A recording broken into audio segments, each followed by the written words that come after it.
नबी सल्लल्लाहु अलैहि वसल्लम की इस हदीस के साथ हम इस कोर्स का बाकायदा आगाज़ करेंगे। अब सल्लल्लाहु अलैहि वसल्लम ने फरमाया, अल्लाह ताला उसके चेहरे को रोशन कर दे जिसने मेरी हदीस सुनी, उसे याद रखा और उसे दूसरों तक पहुँचाया। अल्लाह ताला उसके चेहरे को रोशन कर दे। तो रसूलुल्लाह सल्लल्लाहु अलैहि वसल्लम की इतनी प्यारी दुआ है उम्मत के उन तमाम अफराद के लिए जो आप सल्लल्लाहु अलैहि वसल्लम की अहादीस को सुनते हैं, याद रखते हैं और दूसरों तक पहुंचाते हैं। मेरी दुआ है कि अल्लाह ताला हम सब के चेहरों को रोशन फरमा दें और हमें नबी सल्लल्लाहु अलैहि वसल्लम के इस पैगाम को दुनिया के कोने कोने तक पहुंचाने की तौफीक अता फरमा दे। अल्लाह ताला से दुआ है हमें पाक ज़िंदगी गुजारने की तौफीक अता फरमाए। अल्लाह ताला पाकीज़गी को पसंद करते हैं। हमें तो हर वज़ू के बाद भी दुआ सिखाई गई कि उस पाकीज़गी के लिए जो रब्बुल इज़्ज़त ने इंसानों के मुक़द्दर में रखी है और इंसानों को जिसकी नसीहत की है, अल्लाह ताला से दुआ है कि हमें पाक रिश्ते कायम करने की भी तौफीक दे, हमें पाक ज़िंदगी गुजारने का हर तरीका इख्तियार करने की तौफीक अता फरमाए। अज़्ज़वाजु वल अदलु बैन ज़ौजाति वत्तरबियतुल औलादी वल अदलु बैनहुम वतहसीनु अस्माइहिम। शादी बीवियों के माबैन इंसाफ, औलाद की तरबियत, उनके दरमियान इंसाफ और उनके अच्छे नाम। पहली हदीस है, अन आयशत क़ालत क़ाल रसूलुल्लाहि सल्लल्लाहु अलैहि वसल्लम अन्निकाहु मिन सुन्नती फमन लम यअमल बिसुन्नती फलैसा मिन्नी वतज़व्वजू फ़इन्नी मकासिरुम बिकुमुल उमम वमन कान ज़ा तौलिन फलयनकिह वमन लम यजिद फ़अलैहि बिस्सियाम फ़इन्न अस्सौम लहू विजाउन।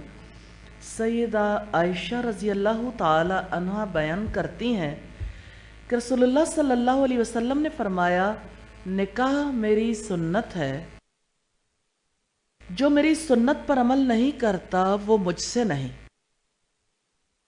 तुम लोग शादियां किया करो, मैं तुम्हारी तादाद की बिना पर साबका उम्मतों से कसरत तादाद में मुकाबला करूंगा। जिसके पास वुस्सत हो वो निकाह कर ले और जिसे इस्तिताअत ना हो वो रोज़े रखे, क्योंकि रोज़ा शहवत को तोड़ देता है। नबी सल्लल्लाहु अलैहि वसल्लम का ये फरमान तवज्जो तलब है, अन निकाह मिन सुन्नती, निकाह मेरी सुन्नत है। इससे मुराद वो सुन्नत नहीं है जिसका आम तौर पर जहनों में तसव्वुर पैदा होता है कि कोई फ़र्ज़ है और कोई सुन्नत है और कोई नफल। इससे मुराद तरीक़ा है, यानी निकाह मेरा तरीक़ा है और इस सुन्नत पर अमल करके इंसान उस तरीक़े को अपनाता है जो नबी सल्लल्लाहु अलैहि वसल्लम का है और इसको छोड़कर नबी के तरीक़े से बाहर निकल जाता है। इस हदीस के हवाले से दूसरी जो इम्पोर्टेंट बात है वो ये कि आपने फरमाया, जो मेरी सुन्नत पर अमल नहीं करता वो मुझसे नहीं है, यानी वो मेरे तरीक़े पर नहीं है।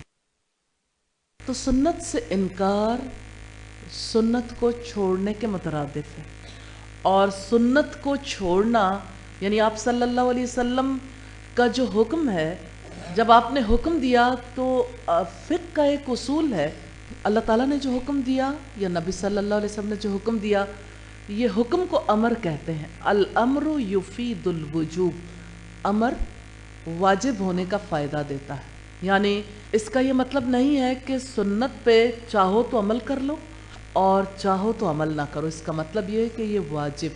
इसी वजह से अल्हम्दुलिल्लाह मुसलमानों के यहाँ बहुत खुशी के साथ बेटा और बेटी जब जवानी की दहलीज पर कदम रखते हैं तो इस फरीज़े को अंजाम देने की कोशिश की जाती है।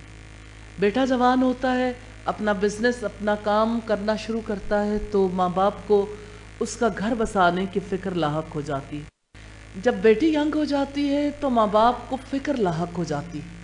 बेटे के वक्त कैफियत और होती है, बेटी के वक्त और होती है, क्योंकि बेटियां घर बैठी हों तो माँ बाप की नींदें हराम हो जाती हैं। کہ اب وہ وقت آ گیا ہے جب بیٹی نے اپنی ذمہ داریاں پوری کرنی ہیں، اور اللہ تعالیٰ نے اب دیکھیے ہمیں بنایا بھی اسی طرح سے. ایک بیٹی کو سدا صرف بیٹی نہیں رہنا ہوتا، اللہ تعالیٰ نے اس کو ایسا جسم دیا ہے جس کی وجہ سے اسے بیوی بھی بننا ہے، اسے ماں کا فریضہ بھی ادا کرنا ہے. الحمدللہ ہر انسان کا اس دنیا میں ایک رول ہے، مرد کا بھی ایک رول ہے، عورت کا بھی ایک رول ہے. اس کے لیے نکاح ہی وہ سلوشن ہے، وہ حل ہے جو اللہ رب العزت نے انبیاء کے لیے بھی ضروری قرار دیا، اور انبیاء کے بعد باقی تمام انسانوں کے لیے بھی. الحمدللہ سارے نبیوں نے نکاح کیے، اور اس کی وجہ سے باقی لوگوں کے لیے بھی پاک زندگی بسر کرنے کا طریقہ اپنانا ممکن ہو گیا. الحمدللہ ایک ہنستے بستے گھرانے کو دیکھ کر انسان کی طبیعت، انسان کے اندر ایک عجیب خوشی بھی آتی ہے. الحمدللہ کہ ہماری سوسائٹی میں لوگ کس طرح سے خاندان کی صورت میں رہتے ہیں، ماں باپ اور ان کی اولاد، پھر اگر ان کے بھی بچے ہوں، پھر آگے شادیاں ہوتی ہیں، جوائنٹ فیملی سسٹم میں جہاں بہت ساری قباحتیں ہیں وہاں بہت ساری خوبیاں بھی ہیں. کس طرح سے نسلوں کا سلسلہ جاری رہتا ہے، باہمی محبتیں کس طرح سے پروان چڑھتی ہیں، ایک نسل دوسری نسل سے کیسے سیکھتی ہے، کس طرح سے یہ تجربات آگے منتقل ہوتے ہیں. بنیادی چیز کی خاندان کی نکاح ہے. نکاح کی وجہ سے نئے گھرانے کی بنیاد ڈالی جاتی. اور یہاں پر تیسری اہم بات ہے، آپ صلی اللہ علیہ وسلم نے فرمایا کہ میں تمہاری تعداد کی بنا پر سابقہ امتوں سے کثرت تعداد میں مقابلہ کروں گا. یعنی مسلمانوں کی تعداد قیامت کے دن حشر کے میدان میں دوسری امتوں کے مقابلے میں زیادہ ہوگی. یہاں پر آپ صلی اللہ علیہ وسلم نے اشارتاً جو بات کہی ہے وہ یہ کہ نکاح کثرت نسل کے لیے، یعنی نسل میں اضافے کے لیے. تو نکاح کا اصل مقصد جو ہے تسکین حاصل کرنا بھی ہے، لیکن نسل انسانی میں اضافہ بھی ہے. پھر اسی طرح سے آپ صلی اللہ علیہ وسلم نے جو اگلی بات ارشاد فرمائی وہ یہ کہ جس کے پاس وسعت ہو وہ نکاح کرے، اور جسے استطاعت نہ ہو وہ روزے رکھے. یہاں سوال یہ پیدا ہوتا ہے کہ وسعت سے کیا مراد ہے؟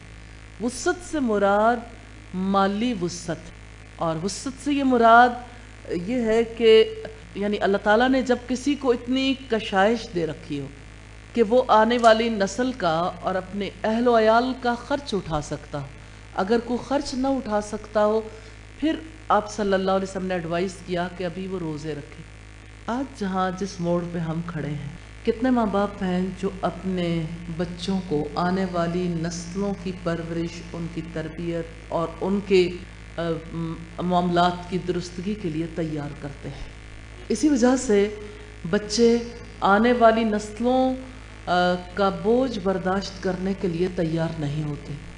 میں بہت عرصہ پہلے کی بات ہے، روات جانتے ہوں گے پنڈی کے پاس اسلام آباد کو جس طرف سے روڈ اندر کی طرف جاتی ہے، تو وہاں ایک بہت بڑا سائن بورڈ سالوں تک لگا رہا. اس وقت بھی بہت موقعوں پر لوگوں کو یہ بات سمجھاتے تھے کہ اس میں اس کا امپیکٹ آئے گا نسلوں پر.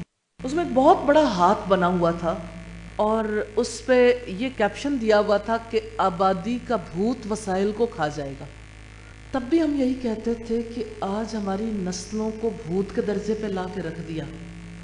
آپ جب آج انہیں بھوت بنا کر پیش کرو گے، آنے والے کل میں وہ مزید بھوتوں کو جنم دینے کے لیے تیاری نہیں ہوں گے. آپ اگر اولاد کی بات بیچ میں سے نکال دیں تو اس رشتے کے مقاصد جو ہے لوگ اگر جائز طریقے سے پورے نہ کریں تو ناجائز طریقے سے پورے کر لیتے ہیں.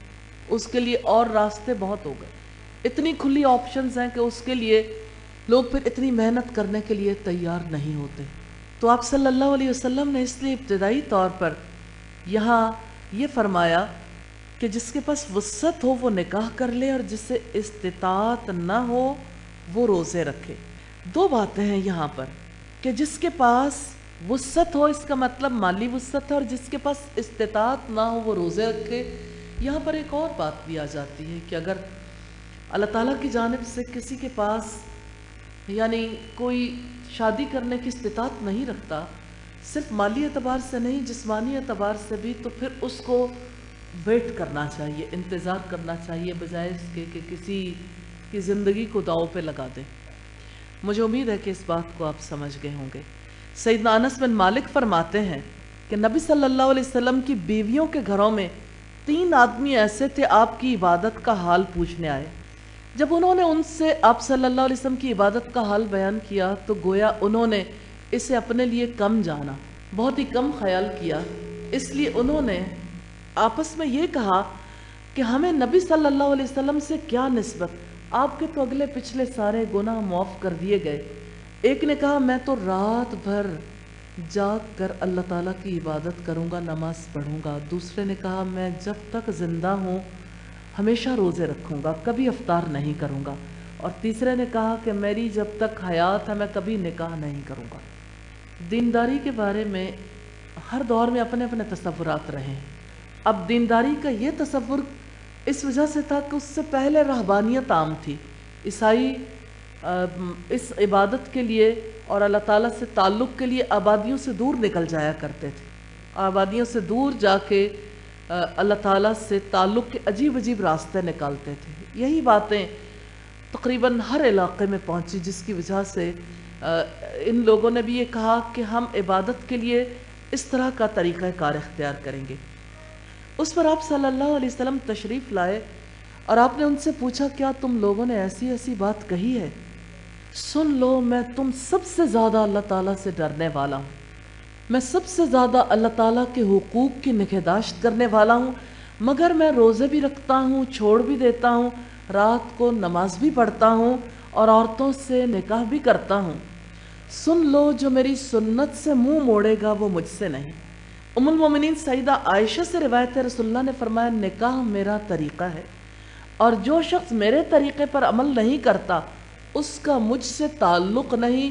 शादियाँ किया करो क्योंकि मैं तुम्हारी कसरत की बिना पर दूसरी उम्मतों पर फ़ख्र करूँगा। जो माली इस्तिताअत रखता हो वो ज़रूर निकाह करे, जिसे रिश्ता न मिले वो रोज़े रखे क्योंकि रोज़ा ख्वाहिश को कुचल डालता है। इस हदीस में उसका भी जवाब है, रोज़ा रखने का हुक्म आप सल्लल्लाहु अलैहि वसल्लम ने क्यों दिया? क्योंकि रोज़ा इंसान को सेल्फ कंट्रोल देता है कि अपनी ख्वाहिशात पर इंसान काबू पा लेता है। ये बुखारी की हदीस है 1828 नंबर पर। सैयदना सईद बिन जुबैर बयान करते हैं रज़ी अल्लाह ताला अन्हु कि सैयदना अब्बास ने मुझसे दरियाफ्त किया क्या तुमने शादी कर ली है? मैंने अर्ज़ किया नहीं। आपने फरमाया शादी कर लो क्योंकि इस उम्मत के बेहतरीन शख्स मोहम्मद सल्लल्लाहु अलैहि वसल्लम की बहुत सी बीवियाँ थीं। ये बुखारी की रिवायत है 5069 पर। निकाह जहाँ पर सुकून का बायस बनता है, नस्ल इंसानी में इजाफे का बायस बनता है, वहीं फ़क्र फाके के इख्तिताम का बायस भी बनता है। रब्बुल इज़्ज़त ने इरशाद फरमाया तुम में से जो मर्द और औरत बेनिकाह के हों उनके निकाह कर दो, अगर वो फ़कीर होंगे तो अल्लाह ताला उन्हें गनी कर देगा। अल्लाह ताला कुशादगी वाला, इल्म वाला है। इब्न अरबी कहते हैं अगर वो फ़कीर होंगे तो अल्लाह ताला उन्हें अपने फ़ज़ल से गनी कर देगा। एक कौल ये कि अल्लाह ताला उन्हें अपने फ़ज़ल के साथ निकाह के साथ गनी कर देगा, और दूसरा कौल ये है कि अल्लाह ताला माल के ज़रिए उन्हें गनी कर देगा। सैयदना इब्न उमर रज़ी अल्लाह ताला अन्हु से मरवी है कि उन्होंने फरमाया ऐसे शख्स पर मुझे ताज्जुब है जो निकाह की रग़बत नहीं रखता, हालांकि अल्लाह ताला ने फरमाया अगर वो फ़कीर होंगे तो अल्लाह ताला उन्हें अपने फ़ज़ल से गनी कर देगा। तो निकाह गुज़िश्ता अंबिया की सुन्नत है।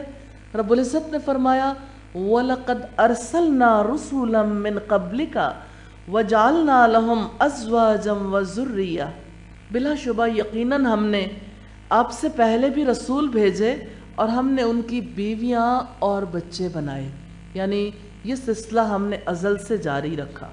इमाम शौकानी कहते हैं निकाह सुन्नत मुअक्कदा है, यानी जिसकी बहुत ज़्यादा ताकीद की गई है। कोई वजह नहीं है कि इसकी किसी किस्म को मुबाह बनाया जाए, यानी ये बात नहीं है कि इसे ऑप्शनल रखना चाहिए। ये ऐसी सुन्नत है जिसकी ताकीद की गई, इसलिए निकाह करने चाहिए। तो रसूलुल्लाह सल्लल्लाहु अलैहि वसल्लम ने इस हदीस में यह भी वाज़ेह फरमाया जो ताकत न रखते हों वो हर किस्म के गुनाह में मुलव्विस होने से बचने के लिए, पाकदामन रहने के लिए रोज़े रखें।